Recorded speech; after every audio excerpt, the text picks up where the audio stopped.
রে বোন, আগে যদি জানতাম জীবনে গিয়ে আমি রেস্টুরেন্টে এই চিকেন পপকর্ন ভাজা খাইতাম না। দেখুন কত সহজ ভাজা, আমিও আজকে বানাইলাম।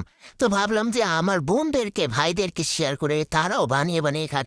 প্রথমেই দেখেন আমি অনেকগুলো মশলা দিয়ে দিয়েছি। কি কি দিয়েছি আমি শুরু থেকে বলে দিচ্ছি। ভিডিওটা আমি একটু স্পিড বাড়াই দিছি যার কারণে যাতে বড় না হয়। তো মশলাগুলো আমি কি কি দিছি আপনারা কিন্তু দেখতে পারছেন। তারপরে যারা সেরা রাঁধুনি তারা দেখলেই বুঝতে পারে, তাদেরকে আর বলার কিছু নাই। তো আমি আবার দেখতে পাচ্ছি সাদা একটা ময়দার ভিতরে এটা মেখে নিয়ে সুন্দর মতো তেল গরম করে তেলের ভিতরে একটা একটা করে ছেড়ে দিলাম। আর হইতে কিন্তু বেশি সময় লাগে না, এই রান্নাটা কমপ্লিট হইতে প্রায় 10 মিনিট লাগে, আর বেশি না।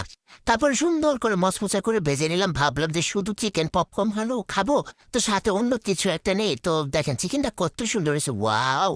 তো তারপর ভাবলাম একটু তাহলে কারা বলে ফ্রেঞ্চ ফ্রাই, সেইটা আমি ভাজা নিব, মানে আলু ফ্রাই। তো আলুগুলো সুন্দর মতো আমি কেটে নিয়েছি, ওইটার ভিডিও তো দেখাইলাম না। সুন্দর করে কেটে নেওয়ার পরে ভেজে নিয়েছি। প্রায় এটা ভাজতে প্রায় 5 থেকে 7 মিনিট লেগেছে। আর সুন্দর করে ভাজার পরে আমি পরিবেশন করে দিব।